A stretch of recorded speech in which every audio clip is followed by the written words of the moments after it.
up, the more that we will repeat history in other ways. That is true. And That we're is seeing it happen now. We're seeing that happen now. You know, it doesn't they seem started, yep. I mean, no. the decimation of the Jewish people started with trans people. It started with the others, the gay people. You know, they were the first ones to be, you know, marched off and said, you know, this is not okay. There's something wrong with these people, you know. And the bottom line is that all these years that we've heard politics say that the gays, that the LGBTQ plus community has an agenda, that was just a projection for all of the agenda that they kept having. It was their agenda. It was never ours. I just want to be able to live my life, you know, go to work, not be treated like crap, have my rights, be able to get health care. Like, I want what everybody else wants. I want to be loved and be able to be in a relationship and have that relationship be acknowledged, and also take on the responsibilities of that. Right. Right. Yeah. Absolutely. Again, we act like marriage is this like really end all be all thing, but like 50% of marriages end in divorce. Right. And that's a real number. You have the right to be miserable just like everybody else. That's right. That's your God-given right.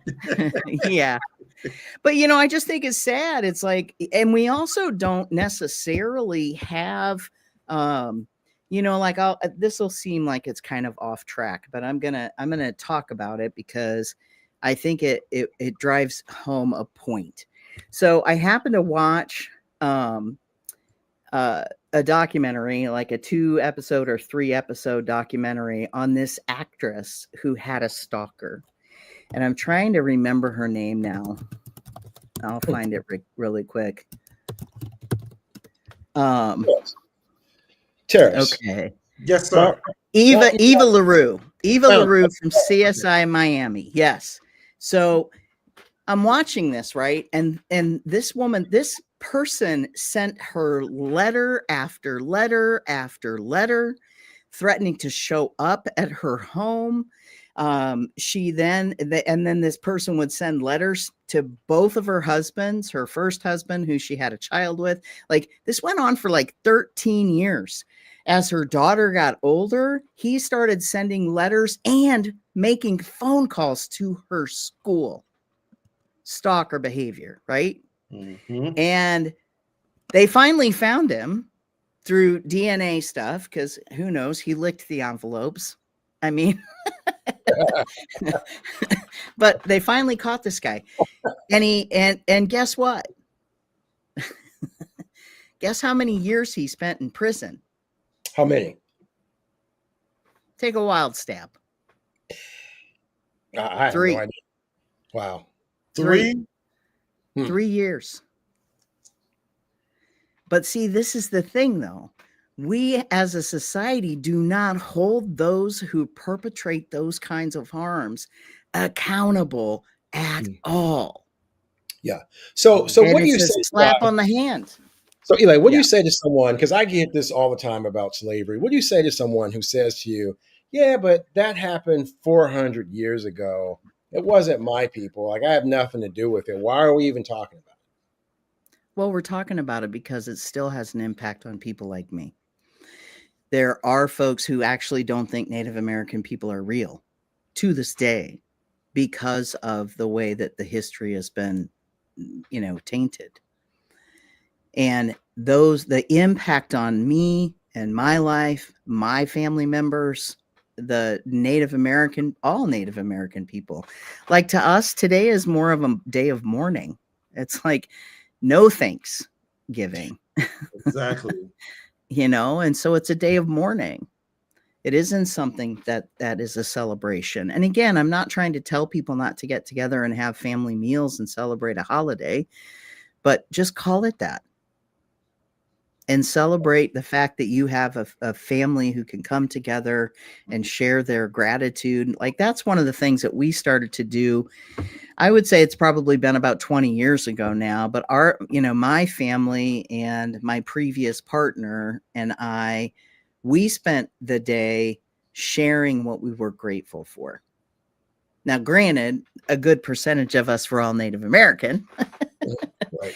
but we talked about what we were grateful for Mhm. and what we were hoping for the upcoming year in our lives, right? The new year, and how will we change? What can we do to continue to bring goodness and light into the world, as opposed to what we're witnessing these days? You know, Mr. Eli, I want to make a comment about what you were saying earlier, because when the truth is not talked about, it doesn't create a space for empathy, right? This holiday creates an opportunity to have a teachable moment and talk about the Native Americans and the horrors of what really went on, and a way to give thanks, but also to have empathy, right? To have another reason to accept a group who has been marginalized, murdered, killed, oppressed. And as an African in America, certainly, Dr. Lamont and I understand this, right? And it's like we waste an opportunity to tell the truth. We're so afraid of people, the oppressors being maligned or feeling like, and start making excuses. This is what happened. Yeah. And people are still under oppression as a result of it. They are still dealing with the effects of it. Black folks still deal with the psychological effects of post-traumatic slave syndrome, right? We still deal with that today. We see it today. We see some of the same behaviors in the Native American community, the same behaviors. And yet we don't use this information as a teachable moment to help us to have more empathy for each other, right? To have more love for each other. So as a result, then we look at who we get in office, or we get somebody in office that we don't care for, and then we project all our stuff onto them, and not understanding that we create these situations by our lack of having a conversation about it, by our lack of acknowledging it. And I was telling Eric that I felt like, on Thanksgiving, we should pay tribute to the Native American community generally by wearing a piece of gear or something, and have at least a brief discussion about it and what it means, and then give thanks. It's just a recommendation. I'm not, you know what I'm saying? But it's really a way of honoring ourselves. Yeah. It's a way of honoring humanity. And you bring up a really excellent point there, because nobody says that you can't educate yourself and then share that with your family at the meal and say, look, the land that we're on, like we get land acknowledgements all the time when it's like it's out public and it's a bigger deal. But are you doing those kinds of things at home? This is the other thing where I'm like, people have started to ask me now, if they ask me to speak somewhere, they'll say, hey, do you want us to do a land acknowledgement? And I said, the last person that asked me that, I said, do you do it regularly now? Well, no. Then no, I don't want you to do it. But I would recommend that you start doing it regularly, because then it's just not a one-off moment because you happen to have a Native American person coming to speak at your event. Exactly. Like, to me, that's disingenuous. Right. But I think the other thing that happens is that people think it's up for debate, right? Like, I love it when people say things like, well, Native American people own slaves too. And I'm like, yes, I absolutely know that. But that doesn't dismiss the fact. Up a wall when people say things like, well, black people sold Africans sold slaves to like, come on. Like, yes. Come on. And I have to laugh, because it's like, you're still trying to debate something. I'm trying to get you out of your head and move you into your heart. You come to a land where someone is already there when you get there, and you bring smallpox, blankets filled with smallpox, murder and kill and lie. I mean, come on. Right. I mean, right. you talking genocide. Okay. Well, and then this is the other thing I tell people. I say, look, okay, you may not have been, you yourself weren't there back then. So no, you didn't cause it. But where back in your family history might there be someone who did? And if you're not willing to do that research, I tell people all the time, I said, look, I am Native American and Italian. There's also some Polish in me and some English and some other things. I got a whole breakdown of all the things that are in me. And I love it because I think, wouldn't it be ironic if I trace back my Rigatuso roots, right? The Italian roots, and I find out that I'm related to the man that claims to have discovered America. And decimated my people. What do I do with that information, right? What do I do with that information? I certainly don't have to, shove my head in the sand and act like it's not a truth, right? And I think that's what people do. It's like, I'm one of the good ones. I don't do that kind of stuff. Well, the truth is we all do horrible shit.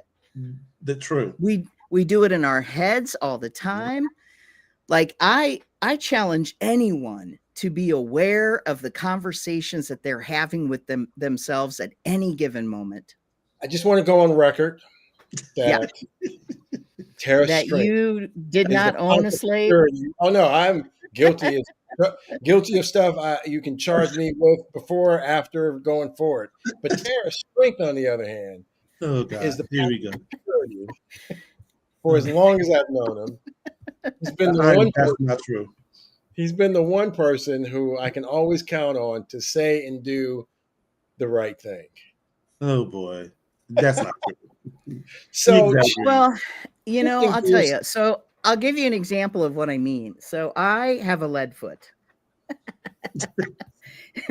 and my lead foot got me a speeding ticket recently, and so I had to spend the past 2 days in class so that I could get my ticket. Classes, didn't you? Yes, I had to go, but it's funny because it's the STAR class. Because it's professional speeder. That's right. It's the STAR class, and you have to actually go for 2 nights in a row and not just one. And I'm like, I'm a STAR speeder.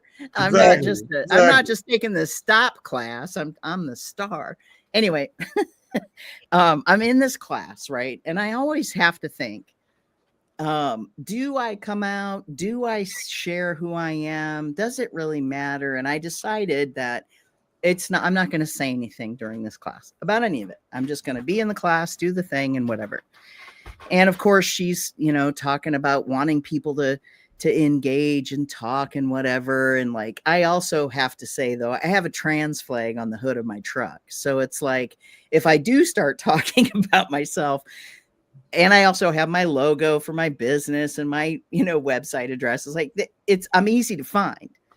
But anyway, I decide I'm not going to say anything. Well, then, no kidding, halfway in the first half hour of class, she's talking about something, and she literally comes out as Christian.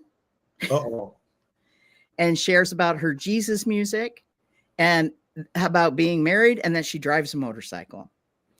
And the whole next 4 hours, every time she had the chance to talk about her Jesus music, she brought it up. She was talking about deep breathing exercises. If you find yourself speeding and you're frustrated or you're anxious, deep breathing exercises. And I'm sitting here thinking to myself, wow, y'all don't want me to talk about who I am, but you think it's totally fine to come into this class. And trust me, I was not the only person of color in the room, but there was an interesting, diverse group of people in the room, male and female, a couple of maybe non-binary folks in there, Black people, there were Asian people, there was Native people. Like, we were this microcosm of the world. And I just wonder how many other people sitting in the room thought, shut up about your Jesus music. I don't need to Mhm. come here and be proselytized to. So Eli, I was looking for the transition. You gave it to us. So You're welcome. thank you. So um, told you Eli was always being helpful, always. So Eli, so on a serious vein, so you have to deal with having your history erased, your identity almost erased as a Native American on the one hand, and then on the other hand, you also identify as a two spirit, right? Yes. Yep. So for the people at home, can you please share what that means? Yeah, absolutely.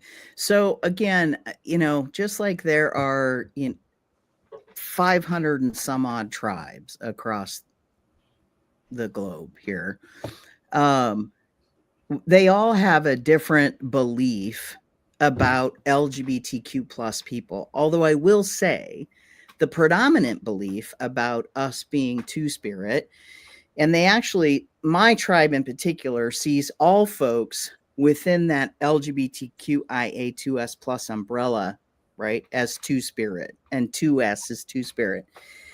And what that is, though, is that for most of us, it's a balance between the masculine and the feminine, Mhm. but it doesn't have anything to do with gender Hmm. or even really sexual orientation as much as it has to do with the fact that for my people, prior to colonization, if a person like me was born into your family, your entire family was considered blessed. Mhm.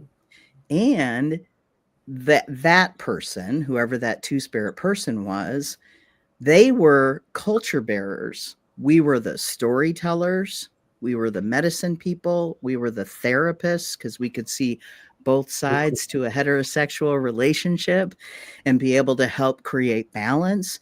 If there was a tragic accident and a child lost their parents, there were two spirit people who would take those children in and raise them as their own. Wow. And when the colonizers came, they saw us as not good, right? As deviant, savages. And they literally dug pits and threw people like me into them and allowed wild dogs to rip us to shreds. And there is historical information out about that. That's not something I made up. And so I say that what happened is that our people wanted to protect us. And so they hid us to keep us safe. And then there was a great forgetting about who we were. Well, in the early 90s, there were a group of Native American folks who had been meeting very consistently who were a part of the LGBTQIA2S plus community. And they were the ones who coined that term of two spirit and started to bring back those traditions and talk about two spirit people as being a blessing in the world and to their families, and that we hold positions that are very important within our culture. And I say that I'm two spirit mainly because I have been doing advocacy work almost since I came out of my mother's womb. Because ever since I was little, I was pointing things out, like Yeah, going to grade school. take us back when you realized that you were transgender. Like, what was that moment of recognition like for you? Yeah, I'll tell you. I honestly had always had kind of in the back of my mind that I'd always known that there was something about me that was different, and I had these like almost like whiffs or wisps of memories of things that happened when I was younger, but I didn't have any tangible information. And so I actually kind of took an interesting road to get to where I'm at today. And part of that road was that as I got older and became attracted to people and interested in them, romantically, I found that I was interested in women, right? More interested in girls, females, people who were feminine presenting, right?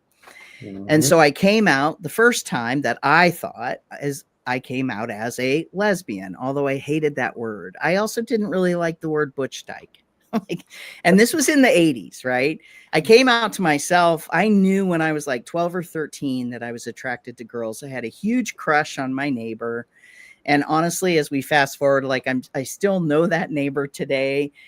When I first came out as a lesbian, I actually told her first and then admitted that I had had a crush on her all the time. And she just laughed. You know, she's like, oh, she goes, I bet that made you feel really comfortable then when I was asking you to be my husband or the family dog if we were going to play house.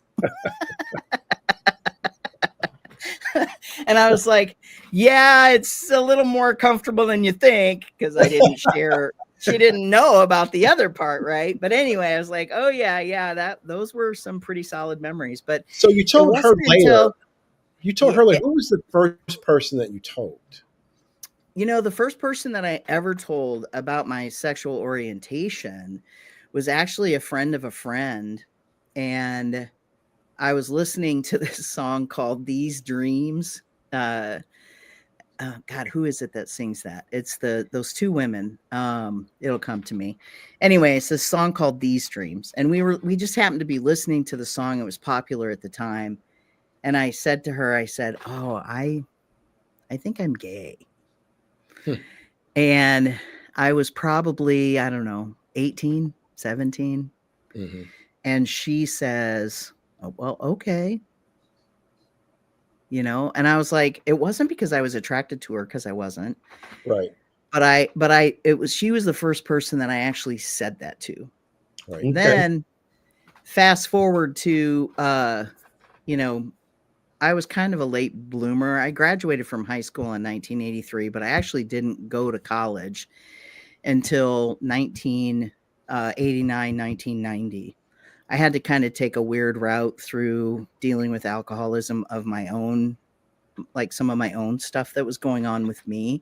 Mm-hmm. And I really actually love my entire story because my journey gave me insight to a lot of different things. You know, I got sober in 1987 and stayed sober for like 32 years. And like now I might have an occasional drink, but like I don't call myself an alcoholic.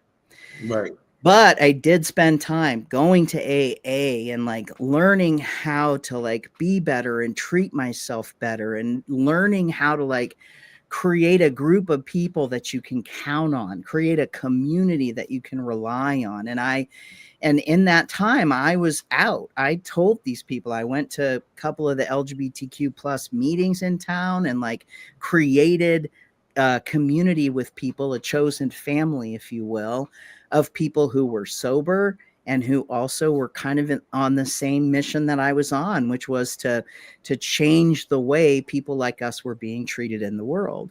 You know, back in the late 80s, I never would have thought for a minute that there would be gay marriage or equal marriage would be a thing. Like I never believed that to be possible because I had to hide pieces of myself all the time. Right. So fast forward to like, so I came out to that friend, and then I ended up coming out to my family, and I came out to, you know, my community. I came out to my work, my place of business. And then I went to college, and I was out in college. Like I actually was one of the first people to come out in one of my classes, because we were having a conversation and all they were talking about was traditional marriage, heterosexual relationships. And I was like, wait a minute. And I just blurted it out in class. And my instructor was like, well, you know, that's a very interesting perspective, and I appreciate that. And what was interesting is every year after that, she would invite me back to class to share my perspective. Yeah. And so for me, kind of tying it in that to my two-spirit self, right? Like that advocacy work to me is grounded in my being two-spirit.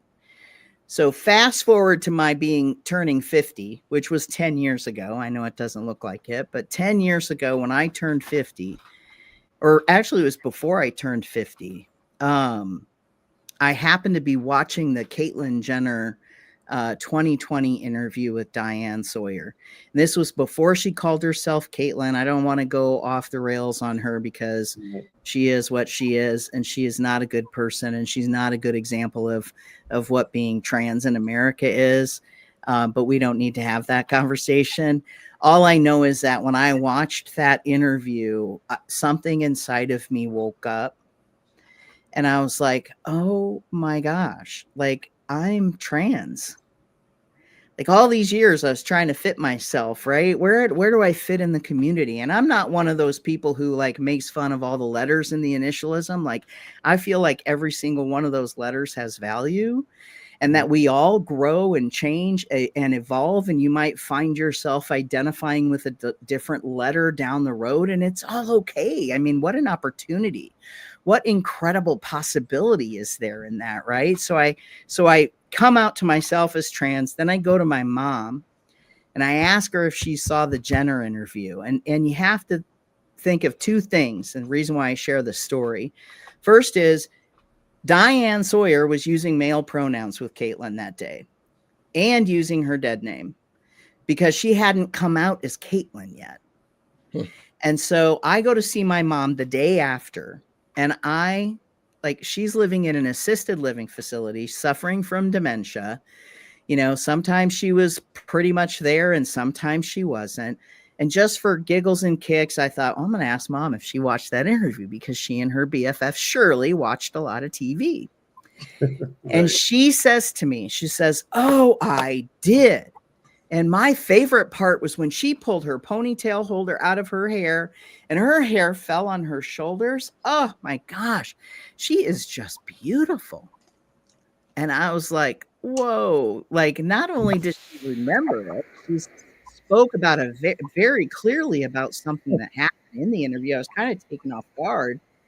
And then she leans forward and says to me, well, what did you think? And I said, of the interview? And she goes, no, of your growing up. And I said, well, Mom, if I'm being honest, I believe that I'm a boy born in a girl's body.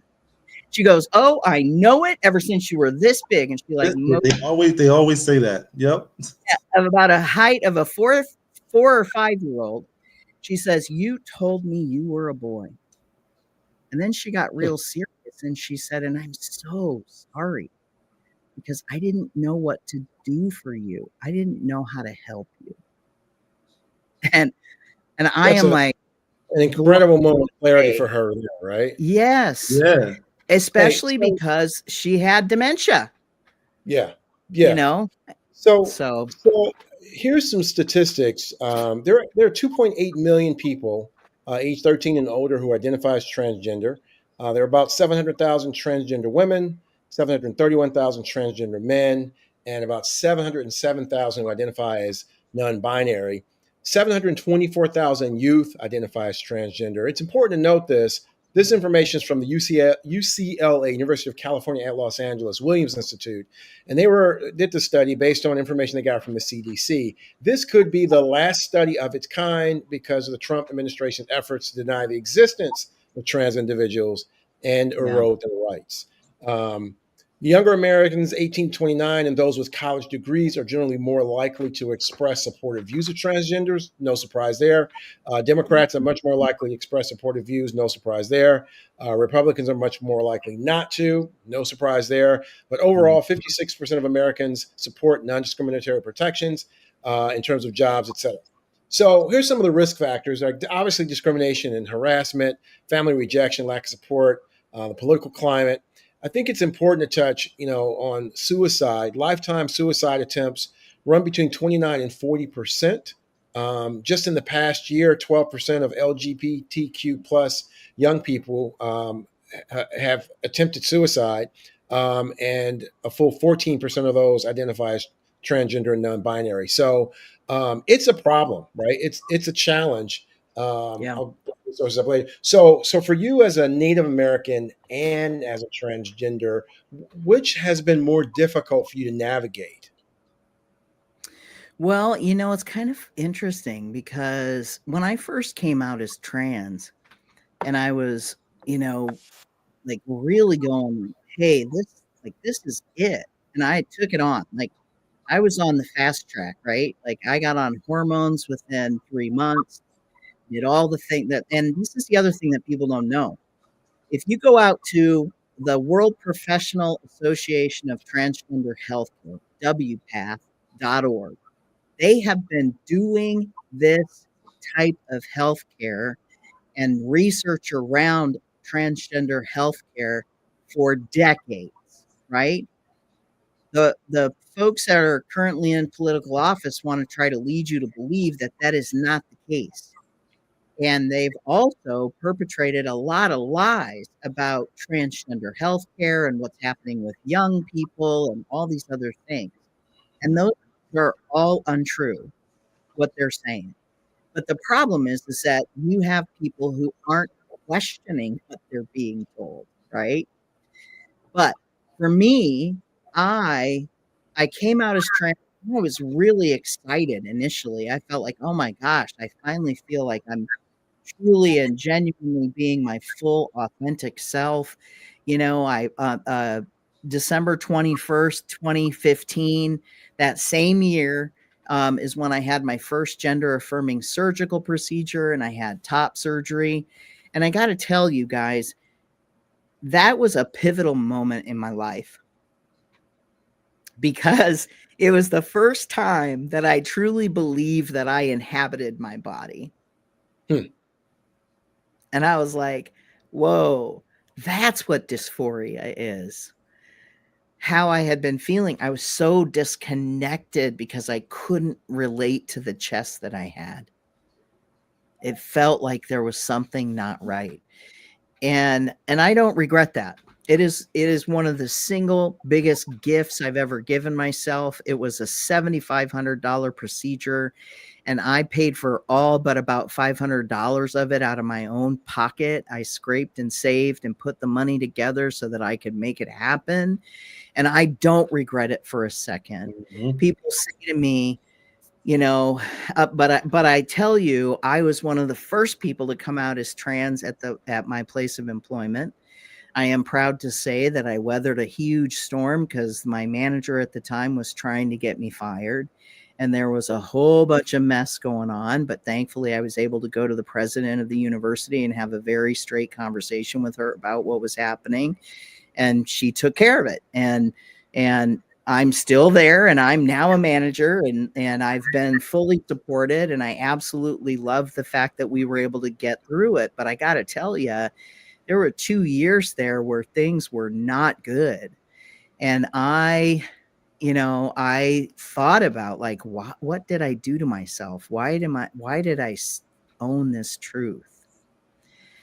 And in the midst of all of it, and I was having some serious like mental health. I was suffering from PTSD and didn't even realize it because of how I had been being treated. It also triggered some of my historical and ancestral trauma that I had yet to deal with. Right. There's also some gender trauma that thankfully the therapist that I was finally connected with in like 2017, 2018, she actually started putting words to some of the ways that I was feeling. And that was when things really started to turn around for me. And I have not since then. And I will say that I ended up getting in touch with her because I literally found myself sitting in a parking lot at Target, Googling how many Tylenol PM do I have to take to make sure that I do not wake up. Oh, wow. And my partner happened to text message me at the same time. And they asked, how are you? And I lied and said I was okay. But that text coming through somehow woke me up enough to get me home. And I came home and I put myself in bed. And the next morning I woke up and I felt horrible about lying to my partner. And so I called my partner up and told them the truth about what was happening.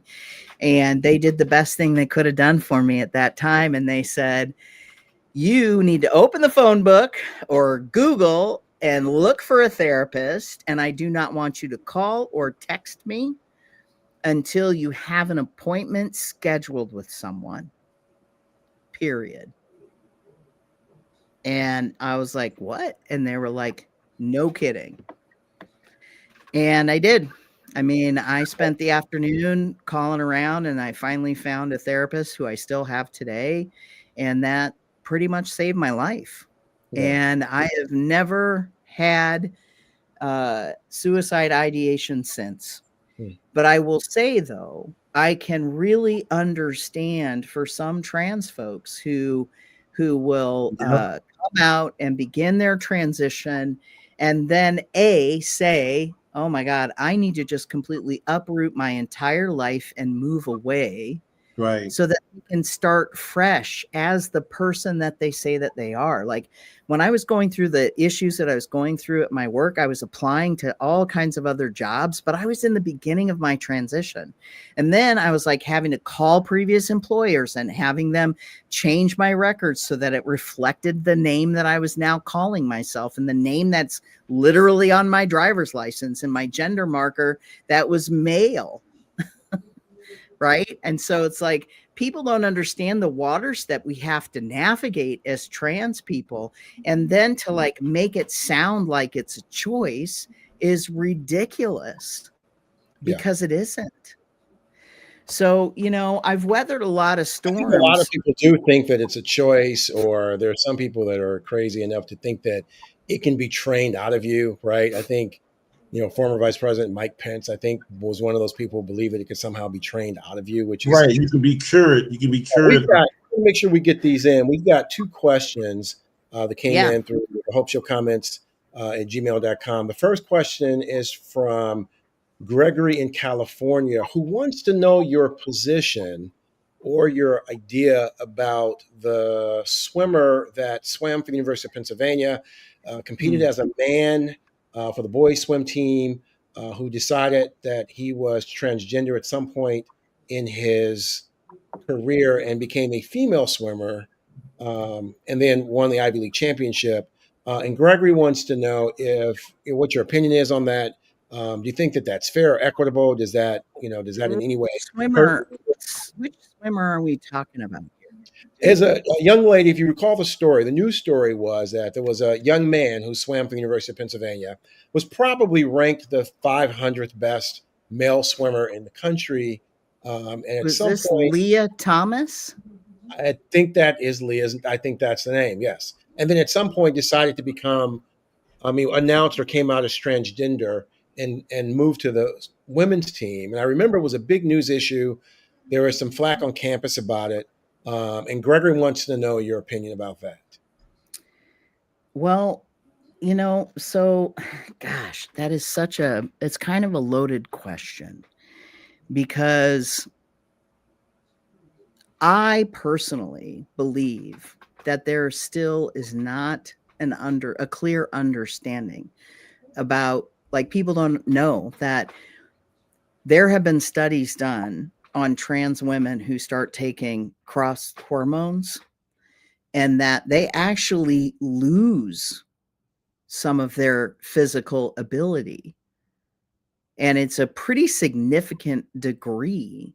And so I think all of this like conversation around, because again, they're not respecting the person. Even Gregory, I mean, bless his heart, is referring to this person who now sounds to me is an out trans person identifying as female.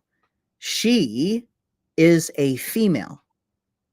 She is not a man trying to get ahead in sports. Most men will not become women to get ahead in anything, as far as I'm concerned, because most men don't see women and respect women for having any sort of strength at all. So like, this is kind of a deeper, complex conversation that you can't really necessarily have with one example. But I can tell you that the NCAA, college athletics, had set up a committee of people to review each trans person's records and to look at and decide whether or not they could compete. They didn't do that for the cisgender folks, but the transgender folks had to have a certain level of T, had to be below a certain level. Like, there were a lot of things that were already happening. They had to be on cross hormones. They had to have been living as the gender that they believe themselves to be for a certain number of time before they could compete. They were doing the same thing with the younger kids in athletics. And so, I mean, I think people are looking for a clear-cut answer, and there isn't one. And there isn't one. Okay, fair enough. So we are right up on an hour, but we realized that we had some YouTube connection issues, and so part of the first show may not have been live. We're going to Oh, extend no. the show by a couple of minutes. We will. Everything we do is recorded. So after the show, for those of you who may have missed a couple of minutes at the start, we're going to repost the full episode in its entirety so that you can see how the show started. We've got an email here from Nancy in Philadelphia who wants to know, have you experienced violence or threats because of who you are?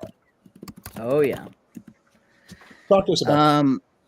Yeah, I've actually had people write me letters and send them to my house. Really? And I got to tell you, when you get some of the letters that I've gotten in your home, at your home, that hits a whole different kind of way. So what type of letters? Oh my gosh. Saying things like, you can lob your breasts off, but that doesn't make you a man. Like, or calling me a pedophile, because that's the new buzzword for folks who are LGBTQ plus, that we're all just pedophiles. And I'm like, anytime anybody calls me, right, and anytime somebody calls me a pedophile, I always say, okay, pedo, right back at them. Thanks for sharing. I've had online violence, threats being made to me, and things that I don't even want to share out loud because they're so gross. And I just wonder, I just keep thinking to myself, like, unfortunately, we don't have a higher standard for how we treat one another. It's like, and in this world now where it's like, we're like living in the wild, wild west, like all bets are off. People are going to say whatever the hell they want to now. And there's no, Facebook stopped policing any of the bad comments. They took away all of those other restrictions. And, as soon as DEI ended, so did all of the things that were supposedly in place that were supposed to protect us. And now the voices that are louder are the people who are saying gross things. I rarely go on Facebook anymore, and mostly because I can't even go and look at people that I follow and read the comments without seeing someone making some sort of disgusting threat. That's unfortunate. And that just speaks to the ignorance that we have out here in this world, and the lack of love. And this is the reason why we're talking about this on a Hope Show and why we're doing this show, because again, we truly don't understand that we are all one. And without I feel a spiritual perspective, and this is why you see this happening more and more. This is why you see the young people becoming more and more accepting, to usher in a new world, right? Because we have to. I just thought it was fascinating how you talked about in your own, the Menominee people. I think you said, if I said it correctly, I probably said it wrong. Yeah, no, you did. The fact that the way they see you as a two-spirit, and then the colonizers come. It's the same stories over and over and over and over again. It's the same stories, know. And there's something wrong with you because it's not their way, because they don't understand. They don't understand. They don't understand it metaphysically, And we have to start speaking out, because we truly don't understand that when we don't take a stand and speak out, we're doing this to ourselves. And here's the other thing that I think people need to really think about, is that so many people think that it doesn't touch their life. Exactly. And the bottom line is, it does. It does. If you have any family members who have removed themselves from the family, you might want to check in on them, because chances are they're either trans or LGB, Yep. and they're not around you because you are not a safe person to be around. Exactly. And you know, the statistics that you brought up earlier, I want to highlight something, okay? So that huge number of folks who are at risk for suicide, right? The big number that you posted there earlier, 50 some or 40 some odd percent. Do you realize that for trans and LGBTQ plus youth, one single loving, supportive person in their life affirming who they are reduces their risk of suicide by 40%. Just one person. And that, I learned that statistic, and it has held for decades. And I learned that statistic probably 4 decades ago, and it has held. There was a woman who did a huge study in California, and she came to Omaha and did a talk about it and shared about that statistic, but it stuck with me. And so when people say, why do you, if you don't want people to be mean to you, why do you even come out? I'm like, nobody wants anybody to be mean to them. I mean, come on. But I also am not going to go back into some closet just so that you all can be comfortable. Exactly. Like, I did not come out as trans. I spent the first 50 years of my life expressing my gender in a way that made you all comfortable. Exactly. While I slowly died inside. Exactly. And I decided to live. The only choice that I have ever made, the consistent choice along the way that I have made, was to live. And to be a beacon of light and hope for the youth around me. I can't tell you, I've got, like I said, I have a trans flag on the hood of my truck.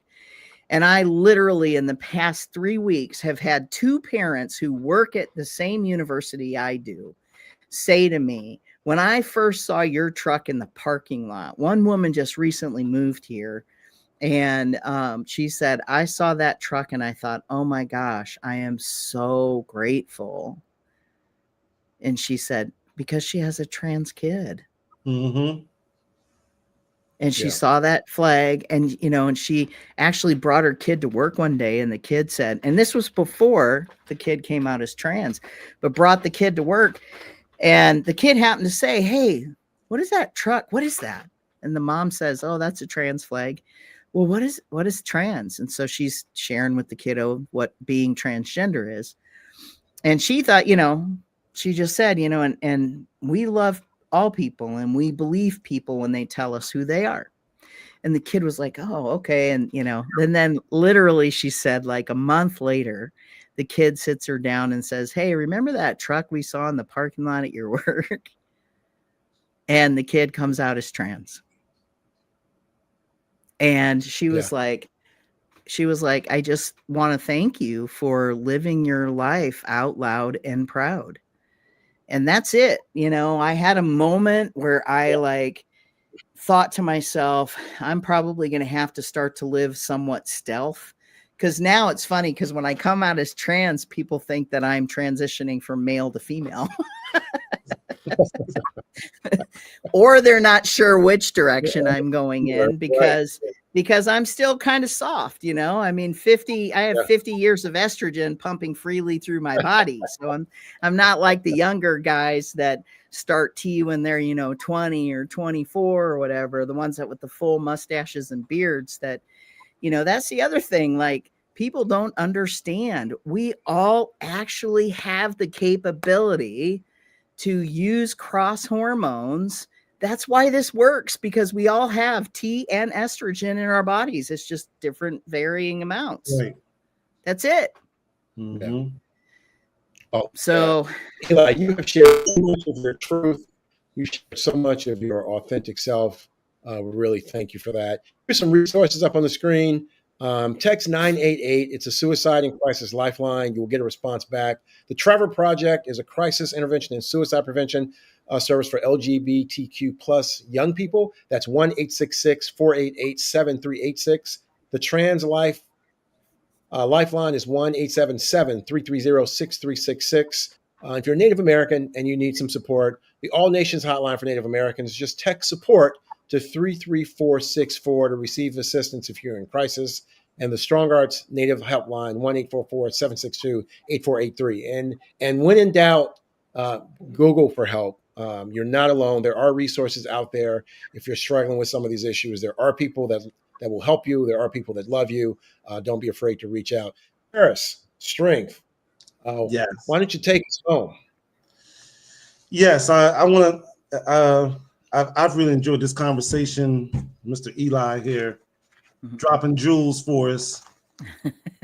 So I want to talk about what transgenderism basically means from a spiritual perspective or a metaphysical perspective.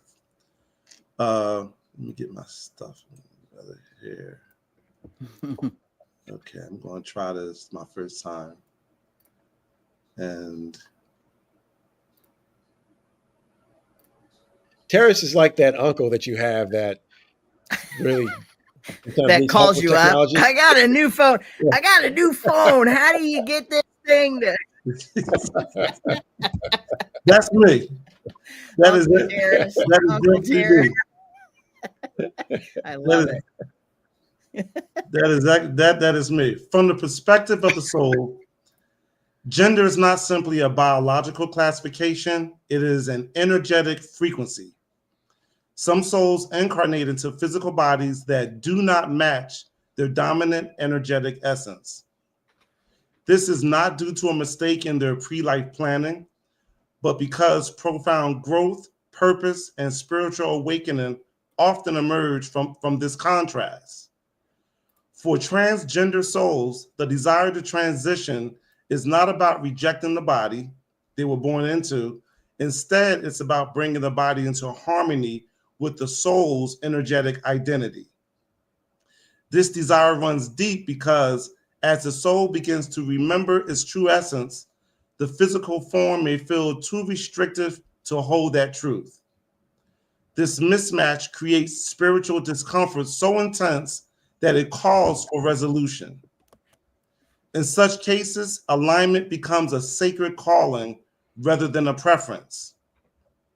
Transitioning is not driven by vanity, confusion, or rebellion. It is about energetic congruence, achieving harmony in this life experience. When the soul knows this is my energy, yet my body does not reflect it, the human experience can feel like wearing someone else's skin.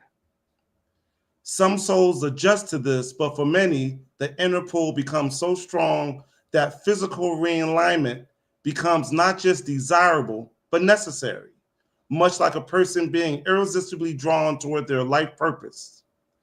It is not about becoming someone new, but about returning to their true self. This journey often begins with an inner knowing, an energetic recognition followed by emotional truth, spiritual pressure to align, and a deep calling toward wholeness. That is when the idea of transition begins to take shape. To the outside world, souls may seem to be crossing biological boundaries, yet in truth, they reveal something profound. Identity originates in the soul and not in the anatomy. They remind humanity that the body is simply the garment. Just as a car is useless without a driver, the soul is the life force wearing the body, and as long as it chooses to remain in this life, the body will always serve the soul. By honoring your inner truth in a world that often tries to silence it, you become catalysts of collective evolution. You remind us of these essential truths. The soul, number one, the soul is not defined by flesh. Number two, authenticity is divine obedience. Number three, alignment is a spiritual necessity. And number four, freedom begins within. By choosing yourself, you teach humanity to choose truth over comfort, essence over expectation, and energetic identity over physical conformity. You, Mr. Eli, are not here to simply fit into this world. You are here to help create a more enlightened one. Kudos and thank you for being an honored guest on the Hope Show. Thank you. All right. Hey, anything else would be Harris. perfect. Yeah, Eli, thanks for joining us. Listen, for everyone at home, again, go love somebody. We'll see you next time. Yeah. Absolutely. Yeah. Thanks, All right. gentlemen. Thank you. Yes.